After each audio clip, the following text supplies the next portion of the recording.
start in the room with Lori. Go ahead, please, Lori. Hey, Pat.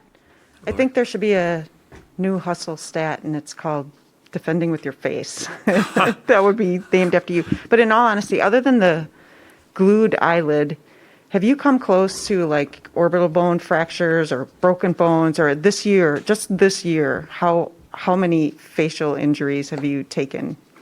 Yeah, I drank a lot of milk as a kid, so maybe I can get on a Got Milk commercial at some point. I don't know if any of them were close, but I definitely took quite a few. I got to be careful what I say based off the whistle on some of the facial shots that I took and who got called for the foul and who didn't. But I think it's just part of the game. You know, it's physical. It's a contact sport. It's something that, it's fast moving. You don't always see it coming. Maybe my reflexes could be a little better or, maybe it just wakes me up a little bit and gets me more into the game.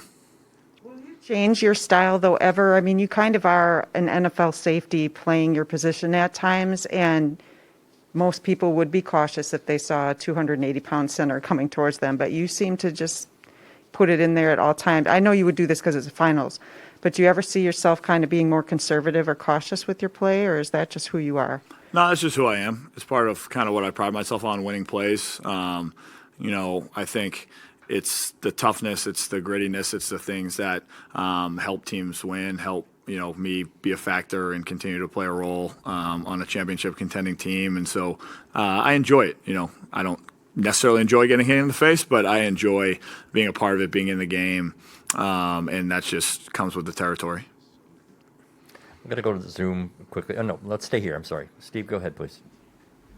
Obviously, you're busy with your own stuff right now, but I was just wondering I didn't know how close you and Trey still were, your former baseball teammate, and did you watch the home run derby, or did you even get time to follow that? I didn't know what your relationship was like with him still. Yeah, Trey and I are still good friends. I mean, to see what he's gone through and to see what he's overcome is obviously a tremendous story. I think that might be an understatement, but the Notre Dame network, we all kind of stick together, and him and I were teammates for 2 years on the baseball squad. So to see his success, I'm not surprised by it. I think some people are, but we always knew he was capable of it, and the things that he did in the Cape Cod League and at Notre Dame, and he fought through injuries, and to be where he is now, I'm really happy for him, thrilled for him. I was able to tune into the home run derby a little bit last night. I thought it was really cool that I was on the team when he won the home run derby at the Big East tournament down in Clearwater, Florida,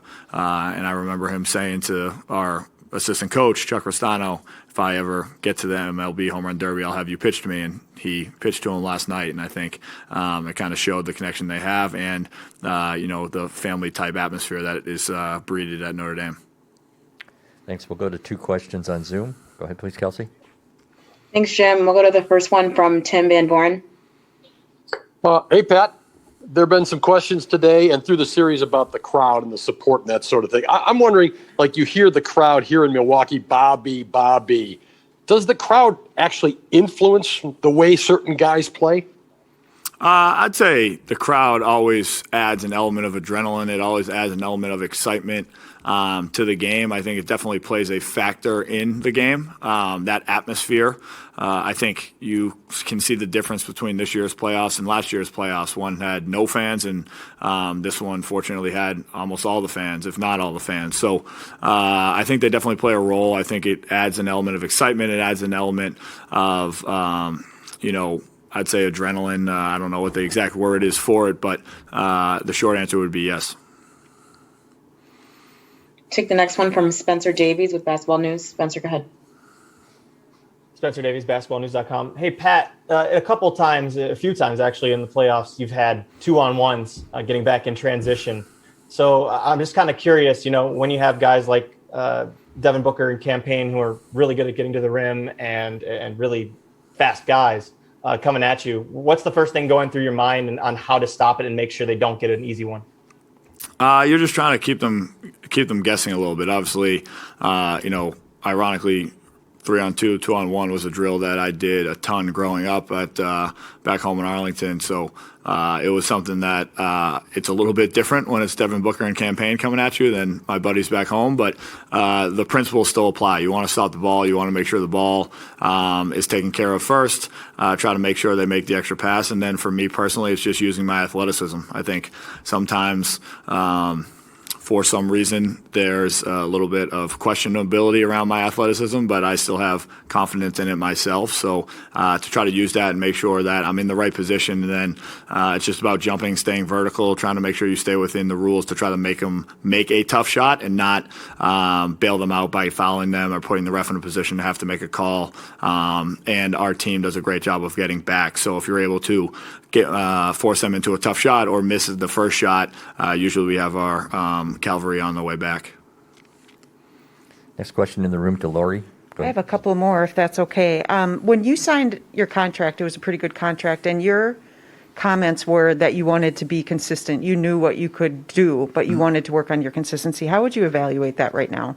I'd say I'm still working on it. I'd say it's gotten better throughout the playoffs. I'd say throughout the course of the regular season, it was a unique season. There were ups, there were downs, but I learned from it. And I think that's where the difference becomes as you get more consistent, is learning from those mistakes, learning from the adversity, learning from the things you do well. I mean, there are still shots that I've taken that have missed everything. That's just part of the game, but you can't let that affect the next shot. And learning that mentality and continuing to have confidence in my game overall, not just as a shooter, not just as a penetrator, not just as a defender, but being a complete basketball player is what I kind of want to be known as. And so that was the goal when I signed the contract. That's been my goal to bring to this team on a nightly basis, and I'm still working on it, but I think we've improved quite a bit this year and instrumentally through the playoffs.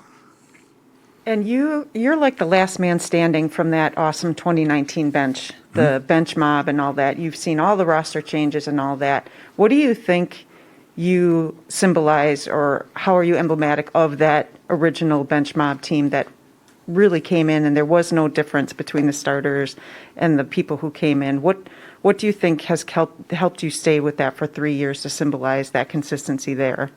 Yeah, well, we graduated one to the starting group, Dante. So he's starter Dante now. He's not a part of the bench mob. But no, it's I would say it's what the bench mob represented and keeping that alive. Back in my first year here, the whole goal of the bench mob was to have the certain things that we brought consistently on a nightly basis and then fill in where needed throughout the course of the game to help us win the game and do whatever it took. So that defense, the hustle plays, the energy, and that's kind of what I've tried to keep on, and that's what the guys that John and Bud have brought in have been ready to do. I mean, you look at Bobby, he kind of epitomizes what the bench mob is. There are nights where he scores a ton, but he brings the energy on a nightly basis, and that's why the arena loves him. That's why the chants of Bobby happen.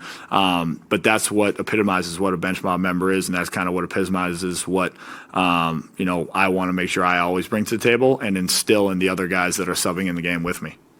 Can I do two more real quick? Sure, Okay. go ahead. For your other business, what would it mean to win a title here? You would be remembered and immortalized forever with your real estate business. And then secondly, PJ said that you guys are like coffee friends, so I just wondered if you could give me some details of your favorites, if you brew your own, that kind of thing, just for like a story detail. Thank you. Yeah, I mean, look, I think winning a championship in Milwaukee, it's not about my other business. It's about bringing the notoriety to a great city. I think it's been an underrated city. It's been obviously your quote-unquote small market city, but for people across the world to see what it's like in the summer, to see what it's like as a community, to see the togetherness that the Milwaukee Bucks bring to the city of Milwaukee and the support that the city of Milwaukee in turn gives us, which makes us want to play so hard and represent them so well. So it's great to see the growth around the city. It's great to see, obviously, the building of Fiserv. It's great to see the businesses come downtown. It's great to see the development that you see across the city.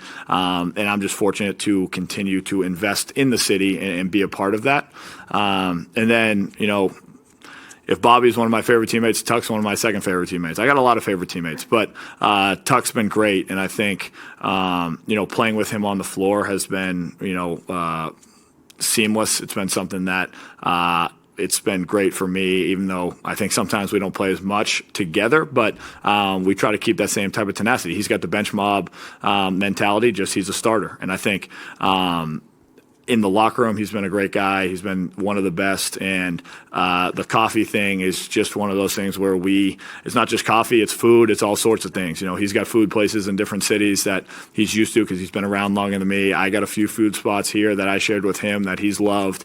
You know, we share the same favorite type of coffee around the city of Milwaukee called Rocket Fuel at this place, All Around Coffee. I've shared, you know, some breakfast spots with him, breakfast sandwich at Uncle Wolfie's.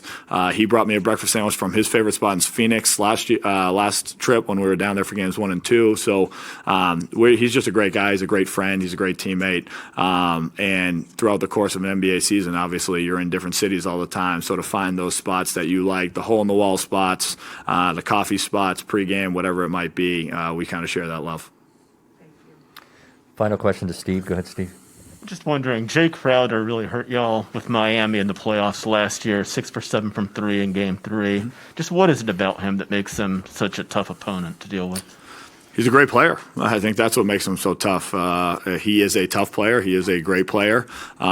He's kind of got a little of that bench mob mentality in him. He's a starter, and he does all the little things, and he can shoot. So he's a really good player. He's somebody that, you know, we want to make sure we keep an eye on. We have as a big part of the game plan, and we just got to match his energy, match his toughness. He's going to make shots, and it's just trying to limit the open shots, try to make sure they're a little bit tougher, and then match his physicality, match his toughness, and even try to exceed it. Thank you, Pat. Appreciate it. No problem. Thanks, guys.